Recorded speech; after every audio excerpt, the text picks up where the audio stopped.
Hello বন্ধুরা, কেমন আছো সবাই? কালকে আমি কোনো ভিডিও দিতে পারিনি, সেই জন্য সরি, একটু অসুবিধা ছিল। আজকে আবার সকালে চলে এসেছি, তোমাদের সাথে শেয়ার করব। আজকে রান্নার সময় আমি রান্না করব। এবার কি রান্না করছি সেটা দেখো। এই দেখো, আমি প্রেসার কুকারের মধ্যে ডাল সেদ্ধ করতে দিচ্ছি। এটা ডাল হবে।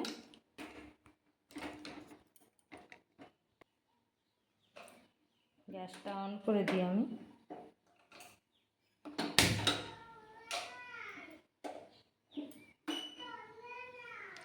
এদিকে একটু আজকেও করলা আলু ভাজা করব, সেই জন্য এই দেখো করলা আলু কাটা আছে, কেটে রেখেছি।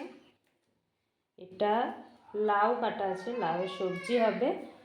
আর এটা হচ্ছে ছোলার ডাল ভেজানো আছে, লাউয়ের সবজিতে দেবো, দিলে বেশ ভালো লাগে খেতে। ভাত আমি এখনো বসাইনি, এবার বসাবো, হাঁড়ি রেডি করে রেখেছি। সবাই কি করছো, কেমন আছো সবাই কমেন্টে জানিও আমাকে। আমার এখানে নেটওয়ার্কের এতটাই সমস্যা, আমি আগেও বলেছি যে আমি সবসময় ভিডিও আপলোড করতে পারছি না।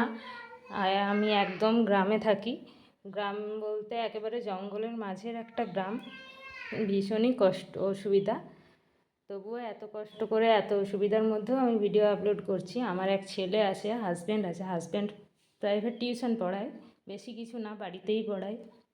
ছোট্ট গ্রাম আমাদের, গ্রামে বেশি কোনো ছেলেমেয়ে নেই, ভীষণই কষ্ট করেই চলছে।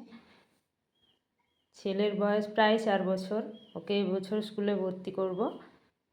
ওর পড়াশোনাটা যেন ভালোভাবে চালিয়ে নিয়ে যেতে পারি, তার জন্য সবাই চ্যানেলটা সাবস্ক্রাইব করো। আমার মম সন অ্যান্ড ফ্যামিলি ব্লগস চ্যানেলে পাশে থেকো, সবাই লাইক করো, ভিডিওগুলো শেয়ার করো, চ্যানেল সাবস্ক্রাইব করে আমার পাশে থেকো। সবাই ভালো থেকো, আবার আসবো অন্য কোনো ভিডিও নিয়ে। টাটা।